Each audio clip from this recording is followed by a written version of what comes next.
ياسين والقرآن الحكيم إنك لمن المرسلين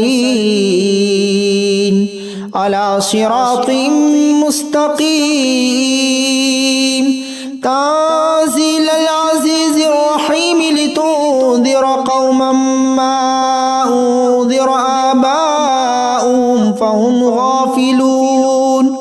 لقد حق القول على أكثرهم فهم لا يؤمنون إنا جعلنا في أعناقهم أغلالا فهي إلى الأذقان فهم مقمحون وجعلنا من بين أيديهم سدا ومن خلفهم سدا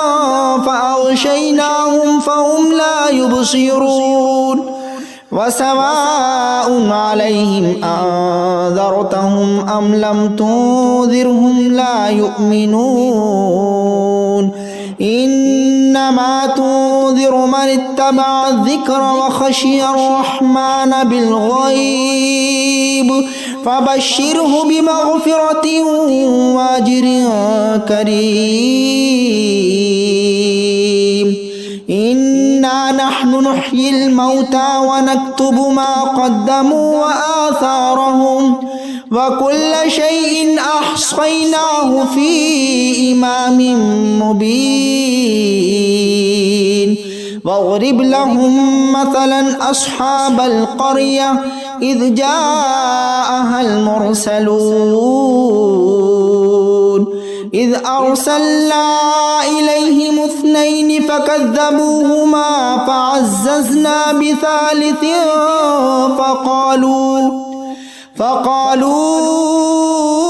إنا إليكم مرسلون قالوا ما أنتم إلا بشر مثلنا وما أنزل الرحمن من شيء إن أنتم إلا تكذبون قالوا ربنا يعلم إنا إليكم لمرسلون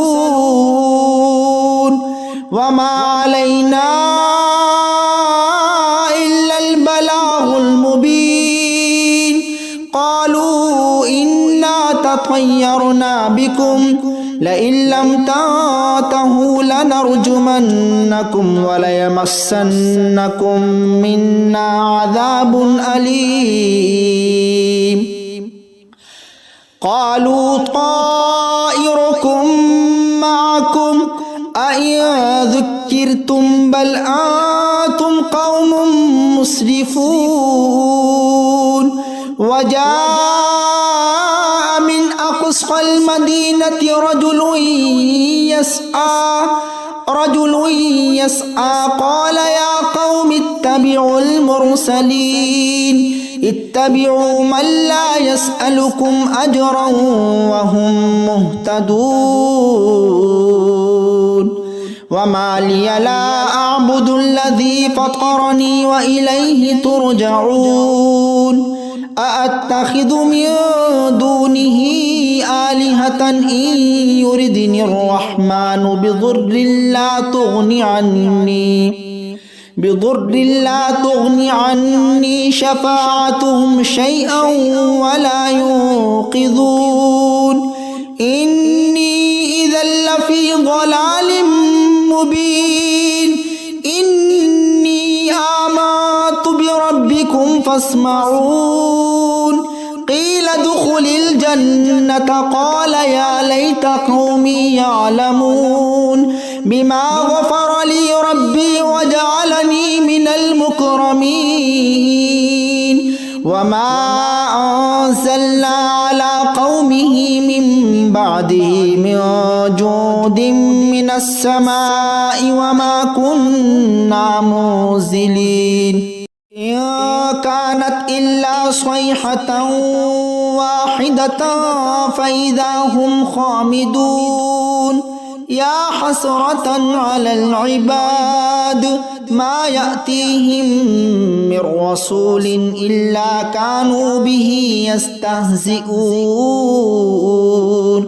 ألم يروا كم أهلكنا قبلهم من القرون أنهم إليه لا يرجعون وإن كل لما جميع لدينا محضرون وآية لهم الأرض الميتة أحييناها وأخرجنا منها حبا فمنه يأكلون وجعلنا فيها جنات من نخيل وأعناب وفجرنا فيها من العيون ليأكلوا من ثمره وما عملته أيديهم أفلا يشكرون سبحان الذي خلق الأزواج كلها مما تنبت الأرض ومن أنفسهم ومما لا يعلمون وآية لهم الليل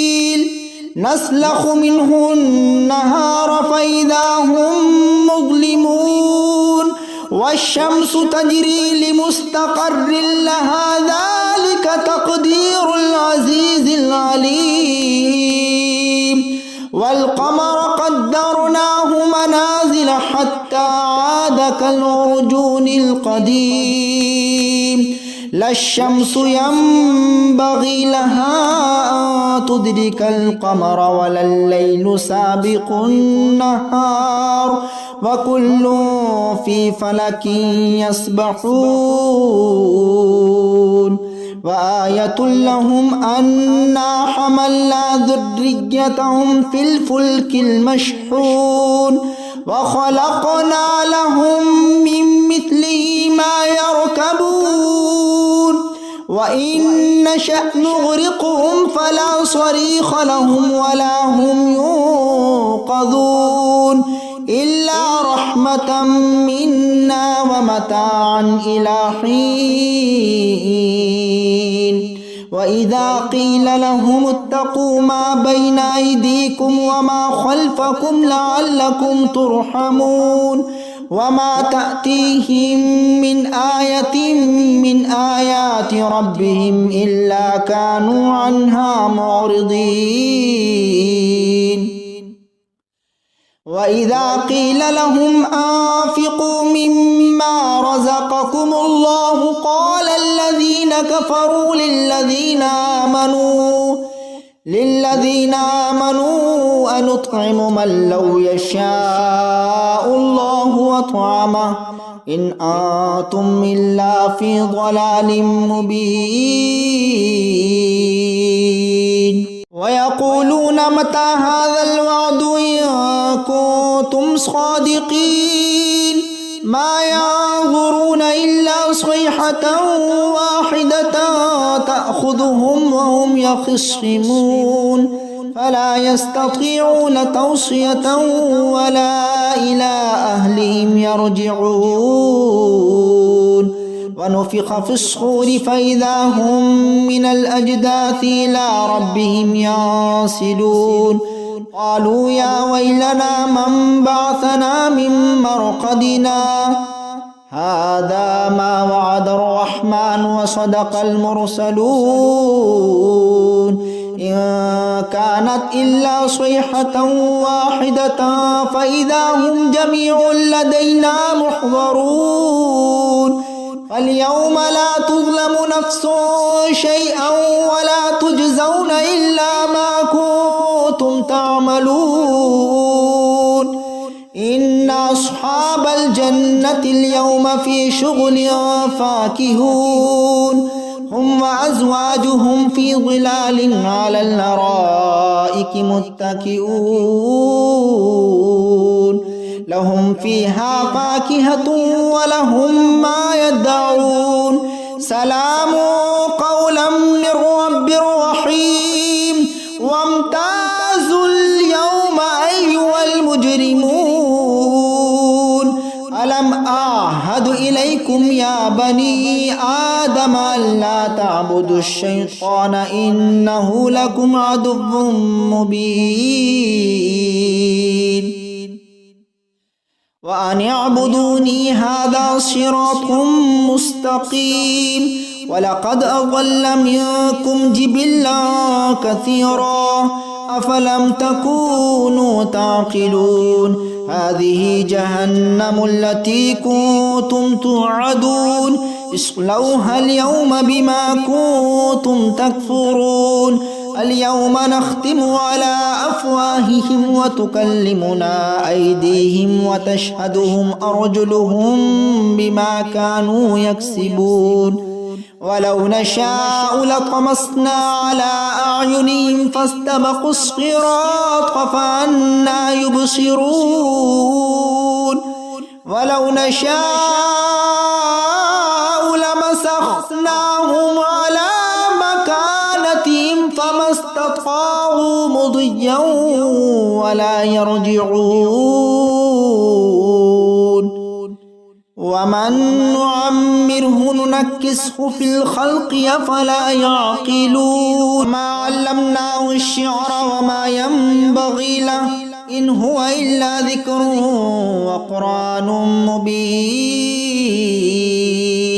لينذر ما كان حيا ويحق القول على الكافرين أولم يروا أنا خلقنا لهم مما عملت أيدينا أنعاما فهم لها مالكون وذللناها لهم فمنها ركوبهم ومنها يأكلون ولهم فيها منافع ومشارب أفلا يشكرون واتخذوا من دون الله آلهة لعلهم ينصرون لا يستطيعون نصرهم وهم لهم جند محضرون فلا يحزنك قولهم إنا نعلم ما يسرون وما يعلنون أولم ير الإنسان أنا خلقناه من نطفة فإذا هو خصيم مبين وضرب لنا مثلا ونسي خلقه قال من يحيي العظام وهي رميم قل يحييها الذي أنشأها أول مرة وهو بكل خلق عليم الذي جعل لكم من الشجر الأخضر نارا فإذا أنتم منه توقدون أوليس الذي خلق السماوات والأرض بقادر على أن يخلق مثلهم بلى وهو الخلاق العليم إنما أمره إذا أراد شيئا أن يقول له كن فيكون فسبحان الذي بيده ملكوت كل شيء وإليه ترجعون بسم الله الرحمن الرحيم الرحمن علم القرآن خلق الإنسان علمه البيان الشمس والقمر بحسبان والنجم والشجر يسجدان والسماء رفعها ووضع الميزان ألا تطغوا في الميزان وأقيموا الوزن بالقسط ولا تخسروا الميزان والأرض وضعها للأنام فيها فاكهة والنخل ذات الأكمام والحب ذو العصف والريحان فبأي آلاء ربكما تكذبان خلق الإنسان الإنسان من صلصال كالفخار وخلق الجن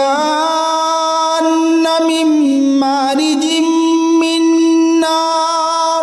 فبأي آلاء ربكما تكذبان رب المشرقين ورب المغربين فبأي آلاء ربكما تكذبان مرج البحرين يلتقيان بينهما برزخ لا يبغيان فبأي آلاء ربكما تكذبان يخرج منهما اللؤلؤ والمرجان فبأي آلاء ربكما تكذبان وله الجوار المنشآت في البحر كالأعلام فبأي آلاء ربكما تكذبان كل من عليها فان ويبقى وجه ربك ذو الجلال والإكرام فبأي آلاء ربكما تكذبان يسأله من في السماوات والأرض كل يوم هو في شأن فبأي آلاء ربكما تكذبان سنفرغ لكم أيها الثقلان فبأي آلاء ربكما تكذبان يا معشر الجن والإنس إن استطعتم أن تنفذوا من أقطار السماوات والأرض فانفذوا لا تنفذون إلا بسلطان فبأي آلاء ربكما تكذبان يرسل عليكما شواظ من نار ونحاس فلا تنتصران فبأي آلاء ربكما تكذبان فإذا انشقت السماء فكانت وردة كالدهان فبأي آلاء ربكما تكذبان فيومئذ لا يسأل عن ذنبه إنس ولا جان فبأي آلاء ربكما تكذبان يعرف المجرمون بسيماهم فيؤخذ بالنواصي والأقدام فبأي آلاء ربكما تكذبان هذه جهنم التي يكذب بها المجرمون يطوفون بينها وبين حميم آن فبأي آلاء ربكما تكذبان ولمن خاف مقام ربه جنتان فبأي آلاء ربكما تكذبان ذواتا أفنان فبأي آلاء ربكما تكذبان فيهما عينان تجريان فبأي آلاء ربكما تكذبان فيهما من كل فاكهة زوجان فبأي آلاء ربكما تكذبان متكئين على فرش بطائنها من استبرق وجنى الجنتين دان فبأي آلاء ربكما تكذبان فيهن قاصرات الطرف لم يطمثهن إنس قبلهم ولا جان فبأي آلاء ربكما تكذبان كأنهن الياقوت والمرجان فبأي آلاء ربكما تكذبان هل جزاء الإحسان إلا الإحسان فبأي آلاء ربكما تكذبان ومن دونهما جنتان فبأي آلاء ربكما تكذبان مدهامتان فبأي آلاء ربكما تكذبان فيهما عينان نضاختان فبأي آلاء ربكما تكذبان فيهما فاكهة ونخل ورمان فبأي آلاء ربكما تكذبان فيهن خيرات حسان فبأي آلاء ربكما تكذبان حور مقصورات في الخيام فبأي آلاء ربكما تكذبان لم يطمثهن إنس قبلهم ولا جان فبأي آلاء ربكما تكذبان متكئين على رفرف خضر وعبقري حسان فبأي آلاء ربكما تكذبان تبارك اسم ربك ذي الجلال والإكرام بسم الله الرحمن الرحيم تبارك الذي بيده الملك وهو على كل شيء قدير الذي خلق الموت والحياة ليبلوكم أيكم أحسن عملا وهو العزيز الغفور الذي خلق 7 سماوات طباقا ما ترى في خلق الرحمن من تفاوت فرجع البصر هل ترى من فطور ثم رجع البصر كرتين ينقلب إليك البصر خاسئا وهو حسير ولقد زينا السماء الدنيا بمصابيح وجعلناها رجوما للشياطين وأعتدنا لهم عذاب السعير وللذين كفروا بربهم عذاب جهنم وبئس المصير إذا ألقوا فيها سمعوا لها شهيقا وهي تفور تكاد تميز من الغيظ كلما ألقي فيها فوج سألهم خزنتها ألم يأتكم نذير قالوا بلى قد جاءنا نذير فكذبنا وقلنا ما نزل الله من شيء إن أنتم إلا في ضلال